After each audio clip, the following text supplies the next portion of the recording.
देखा जाए तो अभी तक कितने लोगों को आप अपने वतन को वापस कराए हैं? वो कोई 700 साढ़े 700 तकरीबन लोग हैं जिनकी मेरी मुहिम से मदद हुई है। सर अभी जी। झारखंड में भी 45 मजदूर गिरिडीह से भी हैं, मेरे जिले से भी हैं। हम्म, 45 मजदूर फंस गए हैं, तो करते जुगाड़। इसमें आपका साथियों, 45 आदमी सऊदी अरब में फंस चुके हैं।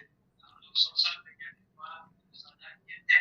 आज एक सप्ताह हो चुका है। जो भी लोग के विदेश बारे जाते हैं अपने भविष्य को बनाने के लिए, वो दरअसल फंस क्यों जाते हैं वहाँ वहाँ से वापस अपने वतन नहीं आ पाते, इसका क्या कारण है?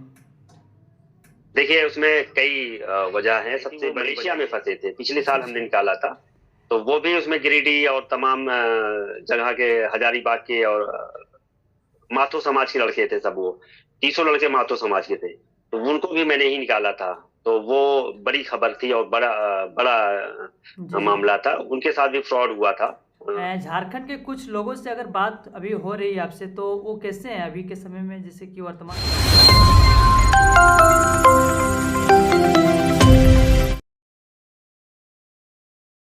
स्वागत है सर आपका। जी, नमस्कार, जय हिंद। अ, आदाब। मेरा नाम सैयद आबिद हुसैन है और मैं उत्तर प्रदेश के अंबेडकर नगर जिले का रहने वाला हूँ। और वहाँ पे छोटा सा गांव है रूदपुर भगाई, जहाँ पे मेरी पैदाइश हुई। और इस वक्त मैं भोपाल में रहता हूँ। और जैसा कि अमन भाई ने बताया कि विदेश में फंसे बेगुनाह हिंदुस्तानियों के रिहाई के लिए मेरा काम है, तो ये इस काम पे मैं कोई 10 साल से संघर्ष कर रहा हूँ। और मेरी मुहिम से और मेरी जो प्रयासों से बहुत सारे इंडियंस को इसमें सहायता मिली है।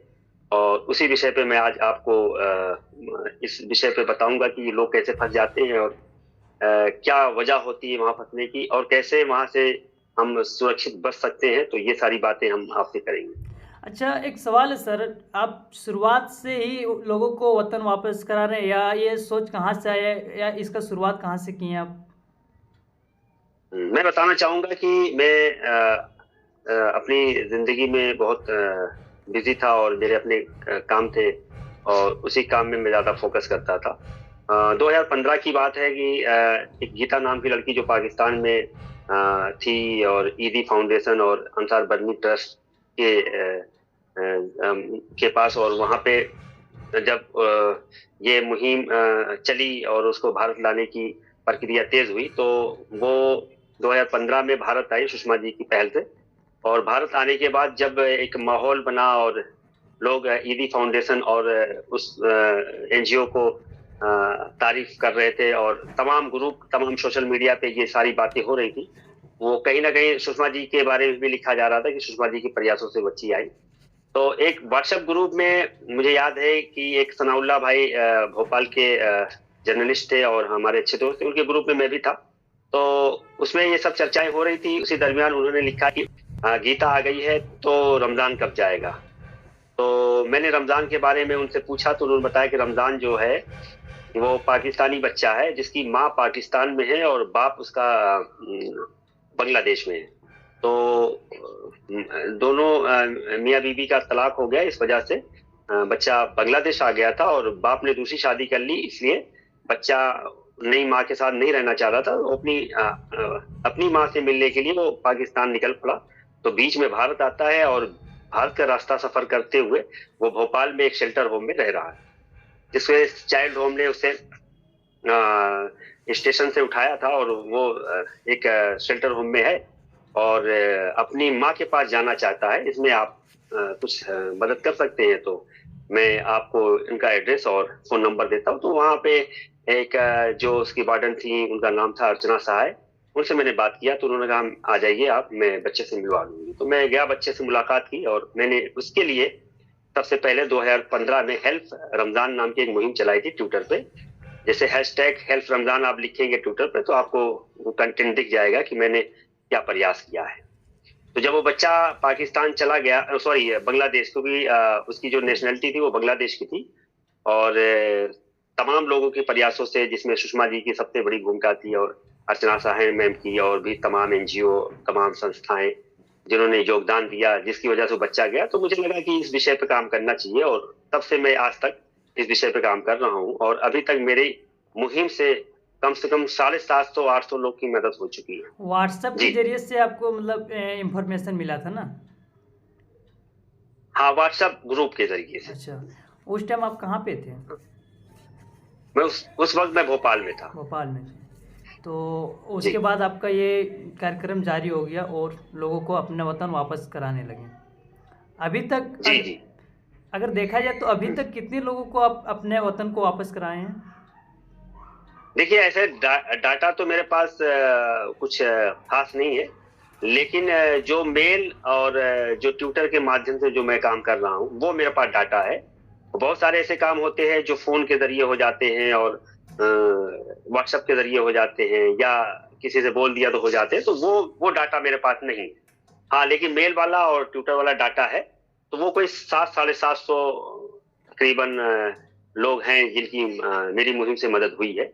और इसमें भारत सरकार, विदेश मंत्रालय और संबंधित अमेठी जहाँ पे जिस मुल्क में हमारा प्रवासी मजदूर फंसा रहता है, तो हमारी जो वहाँ की एम्बेसी होती है, वो उसमें बहुत मददगार साबित होती हैं और हमारी हर मुहिम में मेरा साथ देती है। अच्छा सर, अभी जी। झारखंड में भी 45 मजदूर गिरिडीह से भी हैं, मेरे ज़िले से भी हैं। हुँ। 45 मजदूर फँस गए हुँ, हैं, हुँ। तो उसमें आपका क्या कुछ योगदान है? जी, बिल्कुल वहाँ के बीबीसी के पत्रकार हैं सरताज आलम साहब। अच्छा। उन्होंने मुझे अभी कुछ दिन पहले ये केस दिया है और मैंने एम्बेसी और विदेश मंत्रालय से संपर्क करके इस मामले से अवगत कराया है और उनका रिप्लाई भी आया है और जिस एजेंसी के माध्यम से वो बंदे गए थे वहाँ सऊदी अरबिया, उनसे भी एम्बेसी संपर्क में है और उन लड़कों से भी संपर्क में है, उनको गाइड कर रही है बराबर। और जो भी लीगल प्रोसेस है, उस प्रोसेस के माध्यम से मुझे यकीन है कि जल्द से जल्द एम्बेसी और भारत सरकार, विदेश मंत्रालय उन्हें भारत लाने में पूरी सहायता करेगी। और मैं कंटिन्यू एम्बेसी और विदेश मंत्रालय के टच में हूँ और उन लड़कों के भी टच में हूँ। उसमें एक लड़का तिलक नाम का है, वो मेरे टच में है।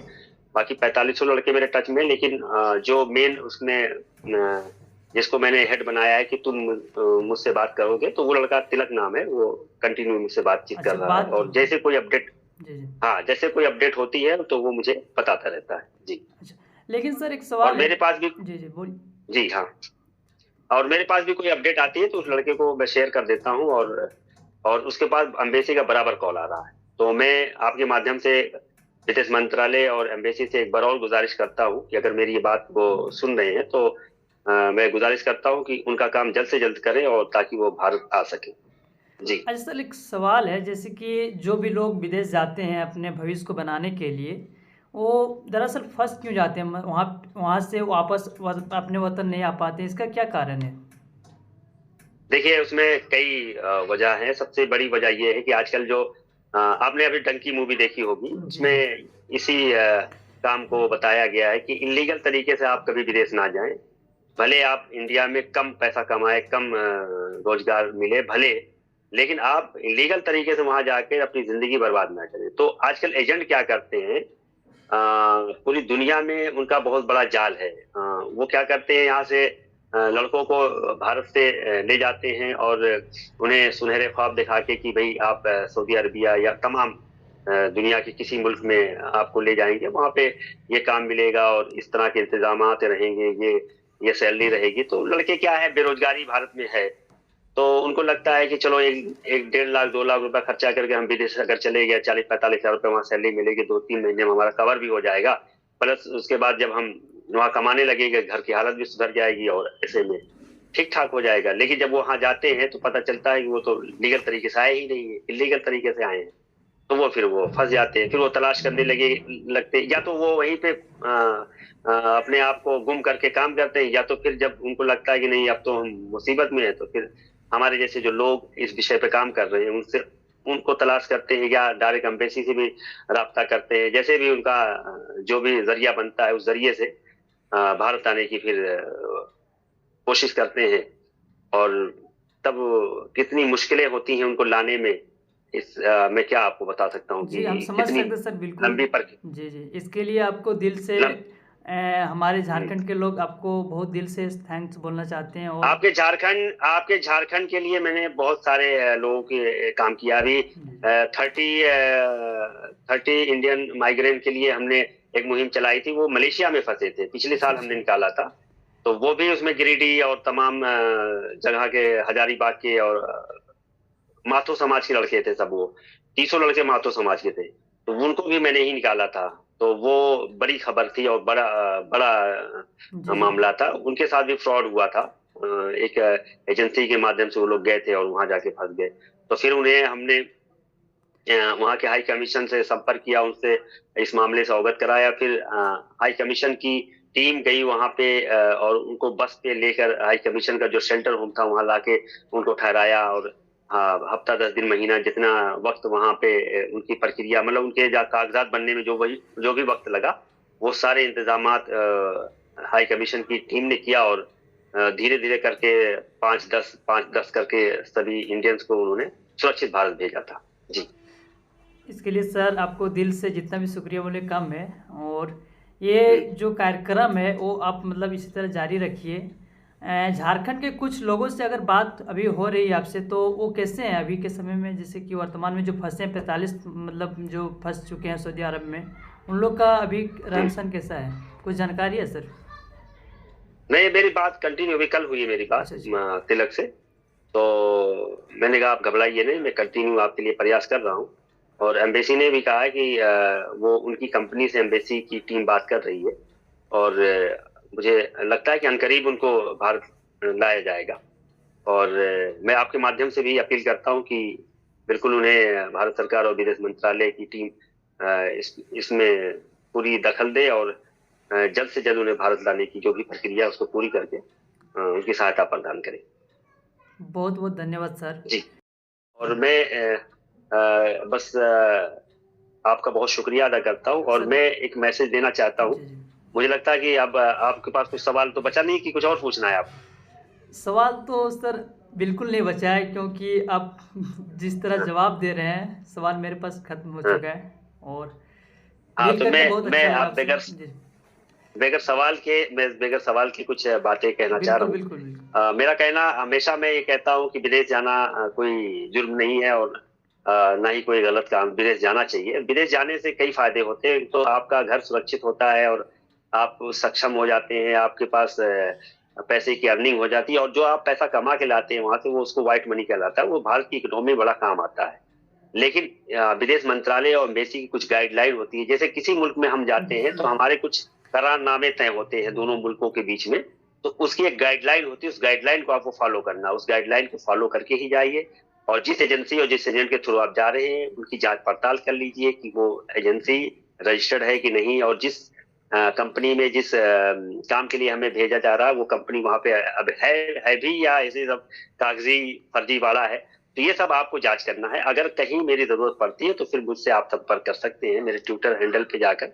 मेरा आपका आबिद ट्विटर हैंडल है वहां पे, या मेरे फेसबुक पे सैयद आबिद हुसैन के नाम से मेरा फेसबुक अकाउंट है, उस सैयद पे आ आबिद सकते हैं। हुसैन के नाम से है या ना? हाँ हाँ, सैयद आबिद हुसैन के नाम से फेसबुक अकाउंट है। तो वहां संपर्क कर सकते हैं। तो मैं जिस लायक रहूंगा तो आपको पूरी सहायता करूंगा। और वहां जाने के बाद अगर आपको लगता है कि आपके साथ कोई ज्यादती हो रही है या आप फंस गए हैं, तो ये देखिए इंटरनेशनल ह्यूमन राइट के अगेंस्ट होता है। अगर आपको जिस काम के लिए वहां बुलाया गया है और वो काम आपको नहीं दिया जा रहा है या आपके साथ ज्यादती हो रही है, तो फिर आप अपनी आवाज भी वहां उठा सकते हैं। ऐसा नहीं है कि वो सऊदी अरब या दूसरी कंट्री है तो आपकी आवाज नहीं सुनी जाएगी। वहां पे क्षेत्रीय जो थाना हर जहाँ होता है वहां पुलिस स्टेशन जाके आप अपनी शिकायत भी दर्ज करा सकते हैं। ऑनलाइन जाकर एम्बेसी से भी संपर्क कर सकते हैं। अगर नहीं कर पाते हैं तो फिर मुझसे भी संपर्क कर सकते हैं। मैं आपकी सहायता के लिए बैठा सुनते हैं हूँ। सर कि जिसके और पास वीजा नहीं रहता है उसे जेल भेज दिया जाता है, ऐसा कुछ सुनने में आया। नहीं, वीजा के बगैर वीजा तो आप जा ही नहीं सकते। अच्छा वीजा तो अच्छा। रहता है लेकिन उसमें वीजा की कैटेगरी जो अलग अलग होती है। अच्छा अच्छा। अगर काम का वीजा नहीं है तो फिर आपके साथ ज्यादती होगी। काम का वीजा है तो फिर आपके साथ ज्यादती नहीं होगी। टूरिस्ट वीजे पे लोग को भेजा जाता है। वहां पे एजेंट एजेंट क्या करते हैं, टूरिस्ट वीजे पे वहां पे लेके जाते हैं और वो उसको बोलते हैं आपको वहां ले जाके काम लगवा दूंगा। पता चलता है वो काम लग नहीं पाता। फिर वो वीजा भी 1-2 महीने के बाद लेफ्ट हो जाता है। तो जब वो अब वीजा लेफ्ट हो गया, लाखों रुपए लगा के आए, तो लोग सोचते हैं कि अब हम आए हैं तो कुछ काम ही कर ले। फिर जब काम करते हैं तो पकड़े जाते हैं तो इलीगल होता है, उन पर जुर्माना लगता है, जेल जाते हैं। तो ये सब दुश्वारियां आती हैं। तो इस सब बचने के लिए, इस सब चीजों से बचने के लिए आपको जो भी लीगल प्रोसेस है, जो भी विदेश मंत्रालय की गाइडलाइन है, उसको आपको फॉलो करना है। वो सारी चीज आपको गूगल पे मिल जाएगी, आप सर्च करेंगे सारी चीज मिल जाएगी, किस मुल्क की क्या गाइडलाइन है उसको आपको फॉलो करना है। और वहां जाते ही अम्बेसी से संपर्क करना, अगर खुदा न खास्ता आपके साथ कोई ज्यादती हुई तो अम्बेसी आपकी मदद के लिए वहां बैठी है। सर अगर आपको मौका मिले झारखंड आने के लिए, और जैसे कि झारखंड के मतलब जितने भी ग्रामीण लोग हैं वो मतलब खुशी से झूम उठेंगे, क्योंकि आप वतन जो फंसे हुए हैं झारखंड के लोग, उन लोगों को आप अपने घर पहुंचा रहे हैं वापस। तो सर आप जरूर जाइएगा। और हाँ हाँ, मैं झारखंड आया था 2 साल पहले, अच्छा अच्छा। पिछले साल दिवाली में मैं आया था, गिरिडीह में ही रुका था। तो वहाँ के क्षेत्रीय बहुत सारे लड़के, जाकिर, जाहिद और सुनील और नाम भी मैं भूल गया, कम से कम 10-12 लड़के मुझसे मिलने आए थे वहां से, 16-16 और 20-20, 50-50, 70-70, 80 किलोमीटर दूर से लड़के आए थे मिलने। तो बाइक से सुबह सुबह सब लड़के आ गए और वो बेचारे पूरा मेरा वहां स्वागत किया मीडिया के साथ। वो तो शायद उस दिन छठ था, नहीं तो उन्होंने कहा था कि यहाँ के डीसी उसी से भी आपको मुलाकात कराएंगे। तो उस दिन छुट्टी थी, इसलिए किसी से मेरी मुलाकात हुई नहीं, क्योंकि उसी दिन मुझे निकलना भी था। मैं मॉर्निंग पहुंचा था, रात में मेरी ट्रेन थी, इतनी वक्त था मेरे पास। तो इंशाल्लाह जब भी आऊंगा तो आपसे भी मुलाकात जी, करूंगा, है ना। इंफॉर्मेशन दीजिएगा ताकि हम भी आपका इंटरव्यू ले सके सामने से। हाँ हाँ, जी। नहीं बिल्कुल, मैं अपने फेसबुक अकाउंट पर डाल देता हूँ जब भी कहीं सफर करता हूँ, तो अच्छा वहाँ के लोगों तक अपनी बात को रख देता हूँ कि मैं इस शहर में हूँ और इस काम के लिए आया, तो लोग आते हैं मिलने। और झारखंड से तो मेरा अच्छा नाता है, वहाँ मेरी रिश्तेदारियां भी हैं, और मामू हमारे वहाँ रहते थे। हमारे वालिद भी किसी जमाने में जमशेदपुर में रहते थे, 1964-68 में उनकी दुकानें थी वहाँ पे। वहाँ की एक साची मार्केट है जमशेदपुर में, वहाँ उनकी दुकान थी। तो हम तो पैदा नहीं हुए थे, लेकिन अम्मी हमारी बताती है कि जी जी। जमशेदपुर में भी हमारी फैमिली रह चुकी है, तो हमारा पुराना नाता है वहां से। कोई सर जमशेदपुर आपका, या रांची या जी जी, आपका एक न्यूज़ और मतलब हम लोग बनाना चाहते हैं, जैसे कि आपके लाइफ के बारे में। हम लोग तो मूवी में देखे हैं बजरंगी भाईजान, लेकिन रियल लाइफ की बजरंगी भाईजान का जो स्टोरी थोड़ा जानना चाहते हैं कि कैसे आप स्ट्रगल करते हुए। हम तो जानते हैं, लेकिन कुछ यहाँ पे ऑडियंस लोग हैं जो हमारे मतलब यूट्यूब को देखते हैं, व्यूअर जो लोग हैं, उन लोग थोड़ा आपके बारे में जानना चाहते हैं। तो एक न्यूज़ और आपका बनाना चाहते हैं, थोड़ा समय चाहिए था, मिल सकता है सर? ठीक है, बिल्कुल बिल्कुल, जैसा आप कहेंगे, जब कहेंगे तो हम आ जाएंगे। हमें तो जनता का फायदा करना है, प्रवासी मजदूर के लिए काम करना है, तो उनके लिए जब भी कहीं जरूरत पड़े मैं खड़ा रहता हूँ। उसका कोई चार्ज नहीं लेता, ना ही कोई मेरा फीस है, सब फ्री ऑफ कॉस्ट काम करता हूँ। हाँ, कहीं लीगल प्रोसेस में कोई खर्चा आता है तो डायरेक्ट उनका मैं वहाँ खर्चा, जो भी टिकट विकट ये सब रहता है, वो सब मैं उनको गाइड कर देता हूँ, यहाँ पे ऐसा लगता है। लेकिन मेरी जो सर्विस है वो फ्री है। दिल जीत लिया आपने, तमाम झारखंड जी, वासियों का भी दिल जीत लिए। नहीं नहीं, बिल्कुल, आपका बहुत शुक्रिया। ठीक है और इंसानियत के लिए काम करना है, मकसद ही इंसानियत है हमारा। और इसी मकसद पे हमारे वालिद मोहतरम का भी यही मोटिव था, और हमेशा वो इंसानियत के लिए काम करते थे। उन्हीं के नक्शे कदम पे हम चलना चाहते हैं। ऐसे। ठीक है सर, तो जी मिलते हैं आपसे। बिल्कुल। तो फिर खत्म करते हैं यहीं पे जी सर, इंटरव्यू। बिल्कुल बिल्कुल, बहुत अच्छा ओके, लगा। ओके, ठीक, नमस्कार, जय हिंद। जय हिंद सर।